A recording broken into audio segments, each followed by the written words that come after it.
This episode is brought to you by the Italian Wine Academy, teaching WSET levels 1, 2, and 3 in English right here in Verona, the home of the Italian Wine Podcast. Want to become part of the international wine sector? Need a worldwide recognized certification? Don't know where to start? You can easily complete our courses while you enjoy the fun and excitement of Verona. Make your vacation good value for money by adding a wine certificate to your souvenirs. Visit our website at italianwineacademy.org for more information and sign up today to start your personal adventure in global wine education.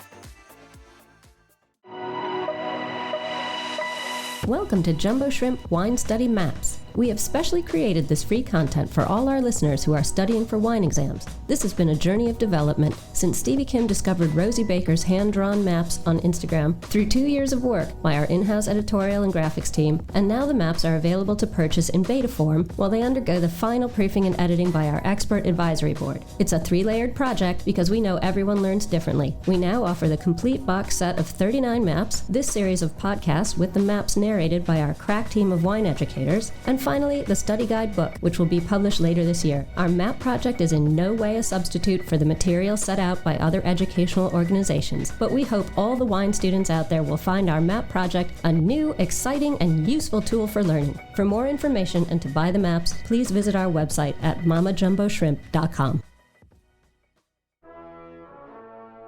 Welcome to the Jumbo Shrimp Wine Study Maps podcast. In this episode, we will be looking at the California map.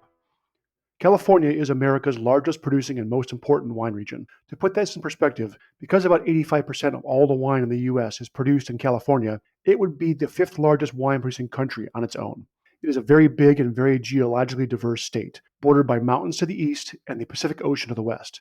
California contains both the highest mountain in the continental U.S. and the lowest and hottest point on Earth in Death Valley. They say that in Cali, you can surf the ocean in the morning and ski the mountains in the afternoon. But most of the state is blessed with a cool to hot Mediterranean climate, abundant sunshine, low humidity, and mild winters, perfect for growing a diverse range of wine grapes. The key difference among the coastal wine regions is which are affected by the cooling fog from the ocean. The inland areas heat quickly, especially in the summer, and the updraft pulls cold air from the coast, creating a fog layer that benefits viticulture in areas that might otherwise be too hot for certain grapes. Keep in mind, though, that while there are well over 100 grapes registered for wine production, 90% of all the wine made from California comes from just 7 grapes. Those highlighted at the bottom of our map are Cabernet Sauvignon, Zinfandel, Merlot, Pinot Noir, and Syrah for reds, and white grapes Chardonnay and Sauvignon Blanc. Let's look at the main wine regions of the state from north to south. There are larger AVAs that divide most of the state: North Coast, Central Coast, San Francisco Bay, and South Coast. We will discuss the most important of these. But first, just a little history. Spanish settlers were the first to bring European vines with them as they built their missions up the coast from Mexico. But it was the 1849 California gold rush and wave of new residents into the state that was recently annexed to the country that drove the demand for wine. Phylloxera forced the grafting and replanting of all the vineyards in the late 1800s. Then, the laws of prohibition in 1920 seemingly dealt another blow to the industry. But a few important loopholes allowed the wine industry in California to survive. Churches were still allowed to make sacramental wine, and each American household was allowed to make 200 gallons of wine a year for home consumption. So they would order bricks of dehydrated grapes, which would arrive with directions on the label to place in water and then how to prevent fermentation into wine. Wink, wink. Cheap, generic, often sweet or fortified table wines are what Americans became used to drinking, often labeled as Chablis or port, because during the years of Prohibition, the U.S. government saw no need to sign the international agreement protecting other countries' place names of wine origin, and some of these wines are still allowed by grandfather laws today. But let's fast forward to the 1960s, and Robert Mondavi opens his new namesake winery in the heart of Napa Valley, starting a new era of growth and investment. Then, in 1976, 2 Napa wineries win the Paris blind tasting against their Burgundy and Bordeaux counterparts, putting Napa Valley on the international map, bringing prestige and investment. In 1975, there were 330 wineries in California. Today, there are more than 3,600. But what makes this little valley so special? Well, it is overall a warm Mediterranean climate with little worry of frost or hail. Winter rains and mountain snow usually provide ample water, as irrigation has been common since the 1980s. 2 mountain ranges frame the valley, and the shallow Napa River bisects it, creating myriad vineyard microclimates and 3 main vineyard areas: the valley floor, where the soil is most fertile but the diurnal temperature variation is greatest; the mountain hillsides on both the east and west facing slopes that often rise above the fog layer, allowing for more sun exposure but less diurnal swing; and the benchland areas.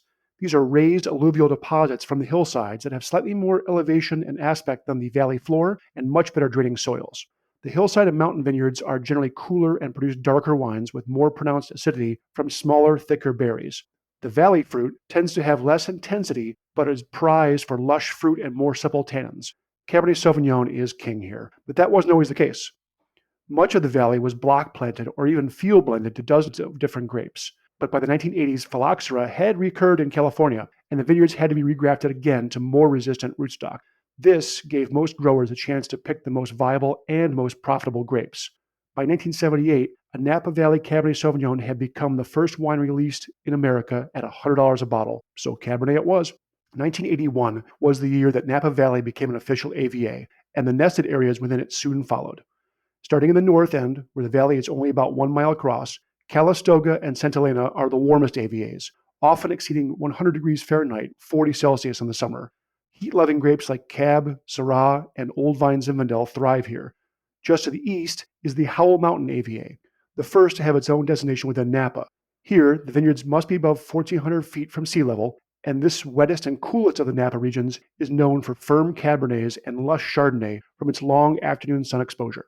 The other mountain appellations of Diamond Mountain District, Spring Mountain, Atlas Peak, and Mount Veeder have similar styles of wines. And in many areas, slopes that are beyond the 30-degree limit for planting vineyards. Much of this land is forested, so these were the regions most threatened and damaged by the recent wildfires. Coming south down the valley from Santa Elena are the towns and AVAs of Rutherford, Oakville, and then Yountville, all quite famous for rich and lush Cabernet production. Winemaking here shares a common thread. Nearly all Cabernet-based wines are aged in all or some new French oak barrels, usually for 1 to 2 years before bottling. But vineyard sites closer to the Napa River, with damper, more fertile silty soils, are prime areas for Merlot and Sauvignon Blanc, the latter becoming the barrel-aged Fumé Blanc, which was a marketing trend started in the 1990s by Robert Mondavi. As we approach the south end of Napa Valley and the cold San Pablo Bay, morning fog is much more common and the temperature is cooler still, as much as 10 to 12 degrees Celsius from Calistoga. The Los Carneros AVA is therefore ideal for cool climate grapes like Chardonnay and Pinot Noir, especially for the high acidity required for quality sparkling wine production. In fact, the French champagne houses of Taittinger and Moet and Chandon both have vineyards and wineries in the area. This Los Carneros appellation is shared with Sonoma County, the other important region in the North Coast. While Napa is defined by its valley geography, Sonoma is a larger collection of small valleys, rolling hills, and a much more varied climate. The San Andreas Fault Line runs north to south through the county, and this area, being part of what is known as a tectonic plate subduction zone, means there are many different soil types, in fact more than in all of France.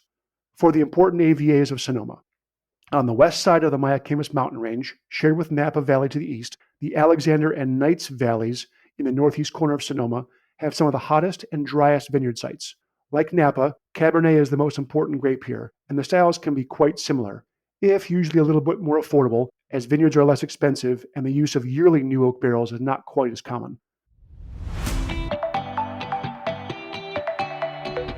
Thank you for listening to Italian Wine Podcast. We know there are many of you listening out there, so we just want to interrupt for a small ask. Italian Wine Podcast is in the running for an award, the Best Podcast Listening Platform, through the Podcast Awards, the People's Choice. Listener nominations is from July 1st to the 31st, and we would really appreciate your vote. We are hoping our listeners will come through for us, so if you have a second and could do this small thing for us, just head to ItalianWinePodcast.com from July 1st to the 31st and click the link.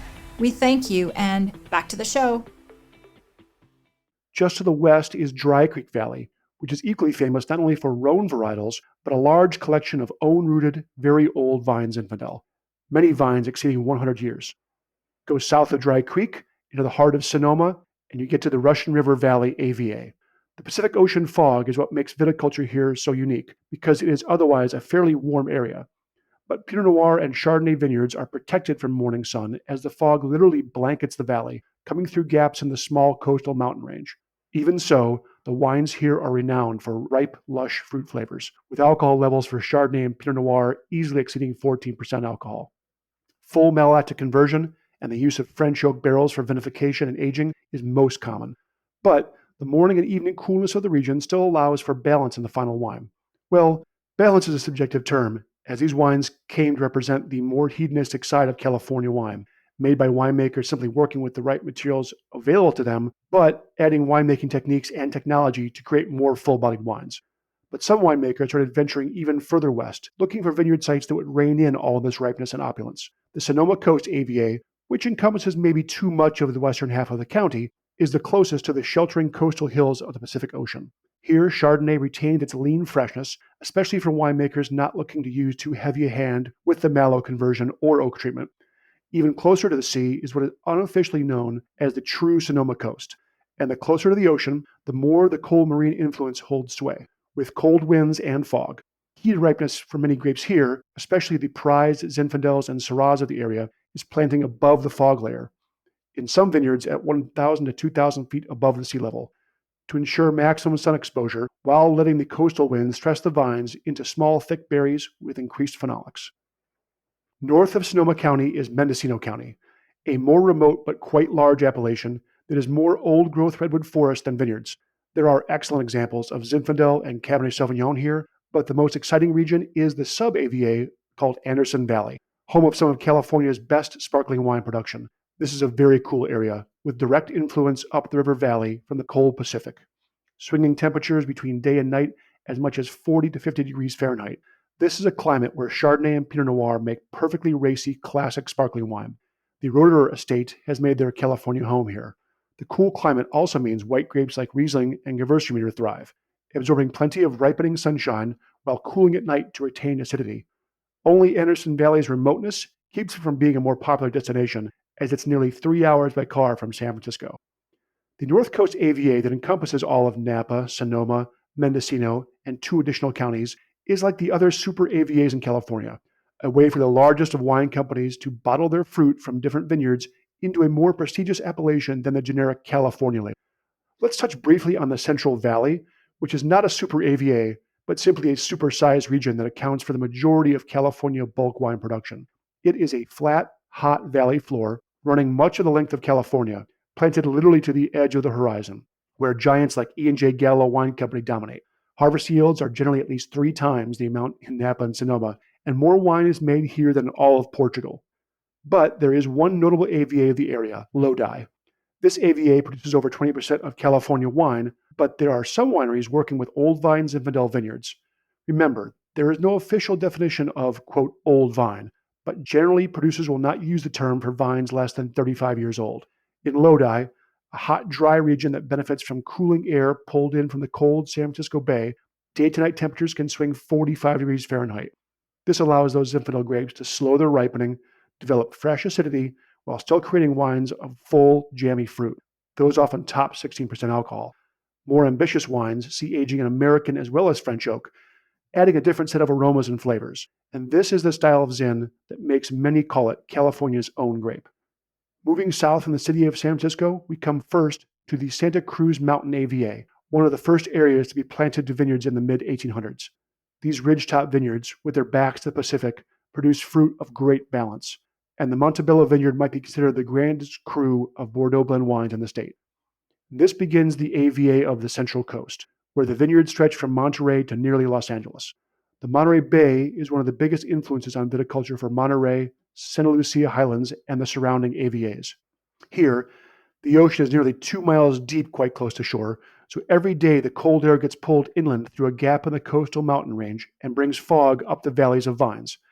In a region that is otherwise very warm and dry, Chardonnay and Pinot Noir are the stars of these fog-covered vineyards. For the little valleys and higher hillsides that stay above the fog, full, rich Cabernet, Syrah, and Merlot thrive.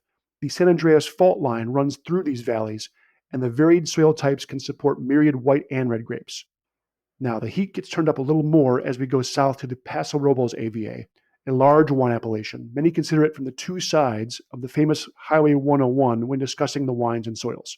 East of the highway, far removed from the cooling effects of the ocean, soils are more fertile, temperatures are consistently warmer, and larger wineries tend towards volume production of Cabernets, Chardonnays, and Zinfandels. But to the west, the Pacific influence creates bigger diurnal shift, limestone and calcareous soils inhibit vigor, and grapes can ripen more slowly.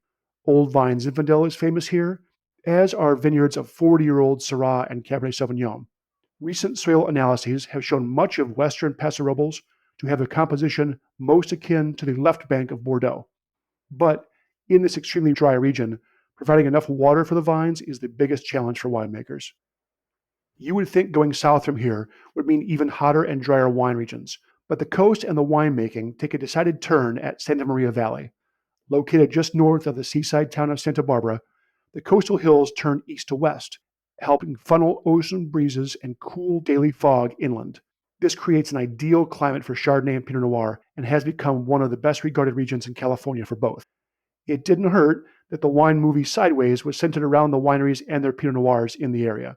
But for Pinot and Chardonnay, we see lower alcohols, racier acidity, and leaner, juicier fruit than most of the examples from Russian River or Monterey. Use of new oak barrels is less common here, and it's less expensive, and many producers will make multiple Chardonnays with different levels of malolactic conversion and steel versus oak aging. There are vineyards throughout the South Coast AVA, which covers roughly from Los Angeles to San Diego and the Mexican border, but rising heat, disease pressure, and urban sprawl have limited the commercial viability for most of the region.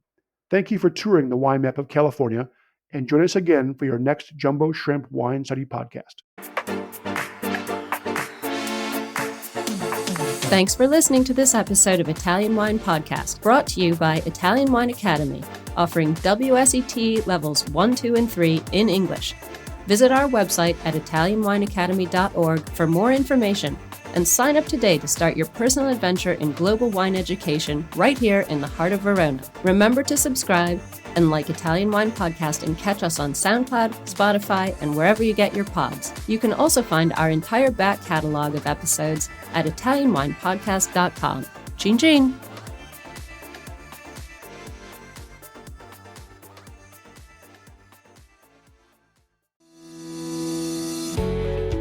Hi guys, I'm Joy Livingston and I am the producer of the Italian Wine Podcast. Thank you for listening. We are the only wine podcast that has been doing a daily show since the pandemic began. This is a labor of love and we are committed to bringing you free content every day. Of course, this takes time and effort, not to mention the cost of equipment, production, and editing. We would be grateful for your donations, suggestions, requests, and ideas. For more information on how to get in touch, go to italianwinepodcast.com.